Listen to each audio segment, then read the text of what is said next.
Bonjour et bienvenue donc à cette vidéo qui est présentée dans le cadre de la série Intuition et neurosciences. Alors, je me présente brièvement. Mon nom est Sylvain Bélanger, donc je pratique les thérapies intuitives depuis plus de 30 ans. J'ai développé donc la pleine conscience intuitive et plus récemment la spirale évolutive. La spirale évolutive, c'est une grille de lecture qui permet de comprendre comment l'être humain évolue tout au long de sa vie, tant au niveau de la santé qu'au niveau émotionnel, à tous les niveaux de la vie, en fait. Et la pleine conscience intuitive est une méthode pour développer la pratique intuitive et les soins énergétiques, tant sur soi-même que sur un partenaire. Donc, c'est une approche qui se veut la plus complète possible.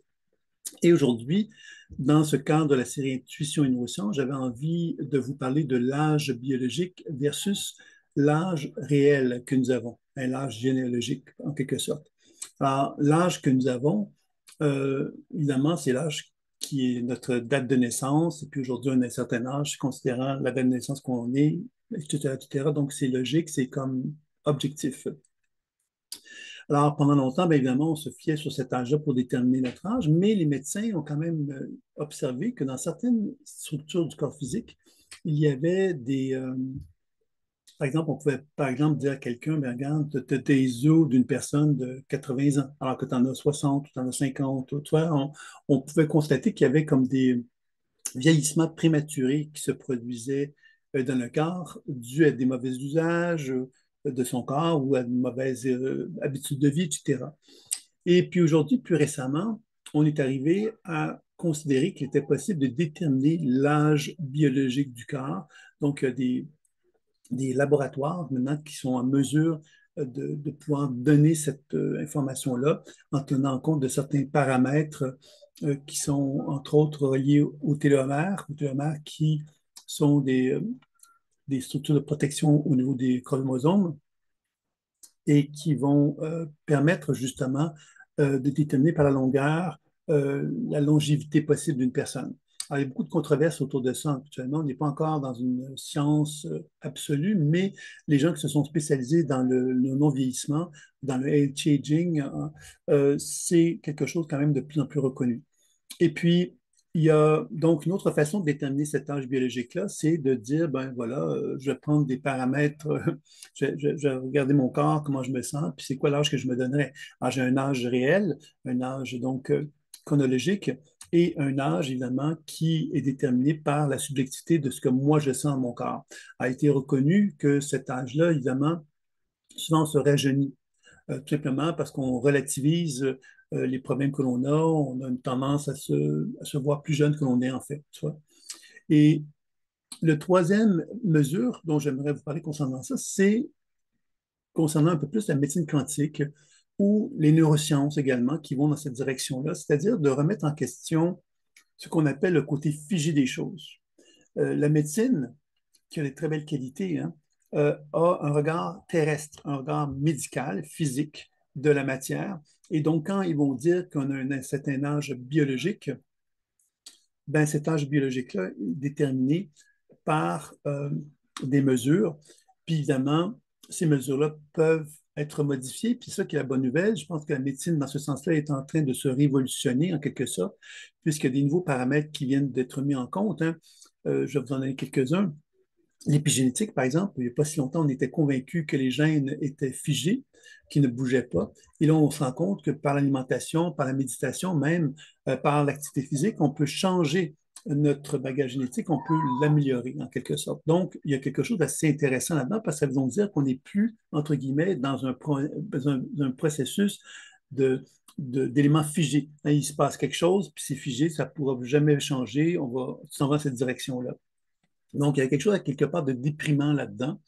Et l'épigénétique a amené un petit peu ce regard nouveau qui est très intéressant. Et dans la pratique intuitive que moi je fais depuis plusieurs années, j'ai pu constater justement que quand on regarde le champ énergétique d'une personne, qu'elle soit malade ou pas malade, on peut voir dans le champ énergétique d'une personne des zones de tension, des zones de perturbation, des zones finalement qui indiquent à quelque part qu'il y a quelque chose qui ne fonctionne pas dans le corps humain. Maintenant, il y a des gens qui sont en santé avec lesquels on va voir ce genre de perturbation-là. Évidemment, quand une personne est malade, on va habituellement constater que ces perturbations-là sont plus importantes ou elles sont plus figées, sont plus engrammées dans le corps, c'est-à-dire qu'elles sont plus difficiles à transformer, à changer, à modifier. Et évidemment, notre façon à nous de voir notre santé, c'est un petit peu l'impression, hein, je fais une caricature en disant comme ça, de se dire, ben, je suis pas très chanceux mais cette nuit-là, parce que pendant la nuit, ben, je suis tombé malade. Alors que finalement, l'idée de la maladie, ben, ce n'est pas un processus qui se fait en une nuit, c'est un processus qui se fait tout au long de la vie. C'est-à-dire que si on y réfléchit quelques secondes, on est tous confrontés à devoir prendre soin de soi pour justement demeurer en santé.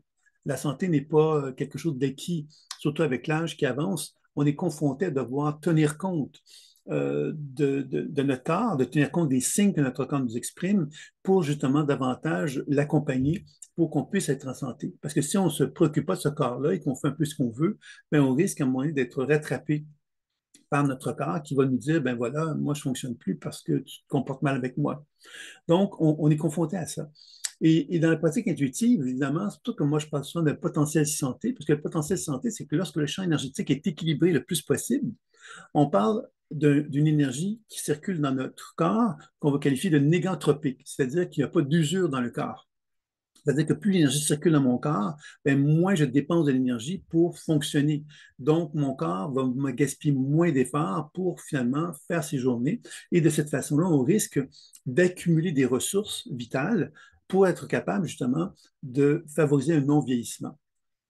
Plus je dépense de l'énergie, ça veut dire quoi? Ça veut dire que quand je regarde le champ énergétique d'une personne qui est pleine de déséquilibre à l'intérieur de celui-ci, la personne n'est pas nécessairement malade, mais ces zones d'entropie, ce sont des zones d'usure, c'est-à-dire que l'énergie ne circule pas adéquatement dans certaines régions, et même si la personne n'est pas malade, ces zones de tension, de friction vont générer à quelque part un effort énergétique plus important pour demeurer en santé.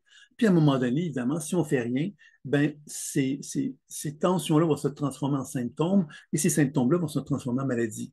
Donc, tout ça, quelque part, est comme une série d'événements qui vont nous amener inéluctablement vers la maladie. Et la bonne nouvelle, c'est qu'on peut justement avoir un rapport différent avec la maladie et avec la santé en reconnaissant que chaque jour, on peut prendre le temps d'augmenter notre potentiel santé. Et c'est ça la bonne nouvelle, parce qu'augmenter notre potentiel santé, ça veut dire quoi? Ça veut dire justement de reconnaître que ma conscience est capable de se déplacer dans mon corps et est capable de finalement amener de l'énergie plus fluide et plus circulante dans mon être pour que justement je favorise ce que j'appelais l'anéantropie. La lecture intuitive, l'intuition, me permet de prendre conscience que mon corps a une forme de conscience intelligente qui est capable de me communiquer des informations, me permettant de m'expliquer la raison d'être des perturbations qui sont en moi, tant au niveau physique, énergétique que psycho-émotionnel. Puisqu'il faut savoir que nous sommes un être de lumière, mais cet être de lumière, tout au long de sa vie, va se trouver pollué, pourrait-on dire ça comme ceci, par des informations psycho-émotionnelles. Par exemple, si à l'âge de 5 ans, j'ai été victime d'abandon, cet abandon-là s'est engrammé dans mon énergie, c'est-à-dire que mon énergie lumineuse, qui était sans informations perturbatrices, vont se trouver polluées par l'information que je me suis senti abandonné. Et cette information-là, si je ne la gère pas tout au long de ma vie, ben, je vais me retrouver dans une position où cette expérience d'abandon-là, ben, je vais d'une certaine façon la nourrir et elle va aussi avoir un impact sur mon énergie vitale et sur mon corps physique avec le temps, bien sûr. Donc, vous comprendrez que le travail intuitif, le travail, la capacité donc de faire des soins énergétiques sur soi-même et bien évidemment d'aider d'autres gens en faisant des soins sur eux, permet justement de favoriser cette négantropie, favorise donc la meilleure gestion de nos émotions en comprenant le message que notre corps souhaite nous communiquer. Et de cette façon-là, ben, on parvient justement à redonner à notre corps une meilleure gestion de notre santé et c'est là que l'âge biologique, bien évidemment, va pouvoir être réduit. Donc, la troisième mesure, justement, de l'âge biologique, c'est que les appareils de médecine quantique permettent justement de le faire. Et l'appareil de Cardium, dont je vous parlais dans d'autres vidéos, puisque je fais une petite série de vidéos vous présentant des principes de santé, et j'utilisais donc le Cardium pour en faire un peu une démonstration, pour vous montrer des paramètres de santé qui sont intéressants et qui nous permettent de mieux comprendre justement comment on peut justement augmenter notre potentiel santé. Et dans cet appareil-là, on peut déterminer l'âge biologique. Et selon sur quelle méthode que cet appareil fonctionne pour arriver à ça. Simplement, je ne suis pas expert de la machine, de l'appareil, c'est pas moi qui l'ai créé, mais on peut comprendre que c'est des modèles sans doute mathématiques et probabilistiques qui ont été mis en place selon le moment que si mon cœur et mon cerveau n'est pas dans un état de cohérence cardiaque, ben, inévitablement, il y a des tensions qui vont se produire. On a su que quand le cœur se tend, il y a un impact aussi sur le nerf vague. Le nerf vague, bien évidemment, a un impact sur tous les organes de notre corps. Donc, inévitablement, que tout ça va générer des perturbations dans notre globalité.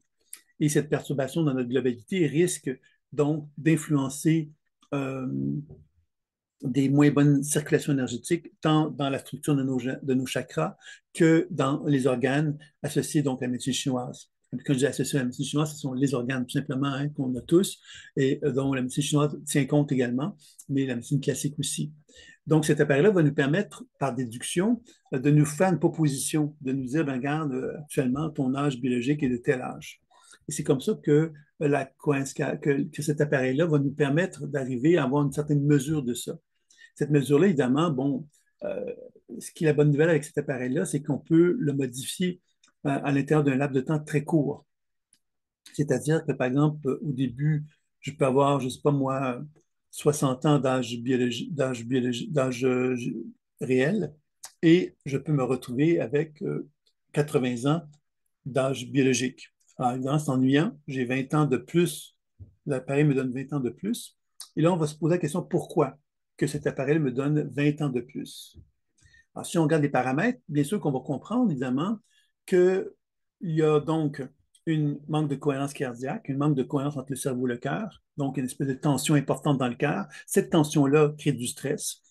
Ce stress-là crée un mouvement de sympathique, du mouvement du système nerveux sympathique d'une façon trop importante, donc un stress important.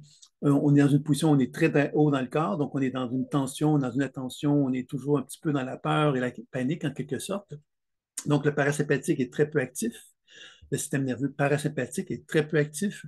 Et inévitablement, donc, cette tension-là au niveau du cœur ben, va générer une moins bonne circulation. Il va y avoir tous les organes digestifs et tout ça qui vont aussi être dans une moins bonne condition énergétique. On va donc se retrouver ici à faire en sorte que notre corps va se retrouver dans une position moins favorable. Maintenant, quand l'appareil fait cette mesure-là, il fait cette mesure-là dans un moment très précis, c'est-à-dire qu'on le fait au moment où on prend la mesure. Et ce qui est intéressant avec cet appareil-là, c'est qu'il nous confronte à comment aujourd'hui, dans le moment présent, je suis. Et si je prends le temps, par exemple, de faire une méditation, de faire une pratique de cohérence cardiaque, de me faire une lecture intuitive et un soin, je vais constater que si je fais une mesure après avoir pris le temps de me déposer, ben, j'ai un risque de me retrouver avec de meilleurs paramètres. Et c'est là que mon âge biologique va pouvoir effectivement être abaissé. Et c'est ça qui est intéressant, donc, de comprendre de cet appareil-là, c'est que ça nous amène à comprendre finalement que mon rôle à moi en tant qu'être humain, pour favoriser donc ce non-vieillissement-là, c'est de bien manger, c'est de faire du sport, de pratiquer la méditation et, en quatrième point, de développer une attention, d'apprendre à être un humain qui soit en accord justement le plus possible avec lui-même et qui soit le plus capable de favoriser cette négantropie à l'intérieur de lui. Et c'est là que la pratique intuitive et les soins énergétiques devient très intéressant puisqu'elle permet vraiment de nous amener à cette conscience que chaque jour, je peux me réinventer. Se réinventer, ça veut dire qu'à chaque jour, je peux me réinventer, donc je peux, dans le moment présent, changer ma tendance, la direction que je suis en train de prendre.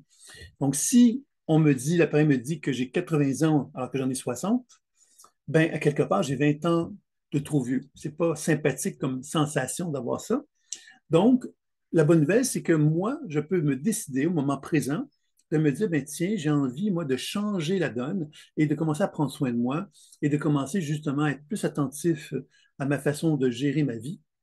Il faut que je me rapproche justement d'une qualité de vie supérieure qui va faire que je vais donc rajeunir, c'est-à-dire que je vais développer des conditions plus favorables pour que ma santé devienne plus importante et que je sois en mesure d'avoir un âge biologique plus bas. Voyez?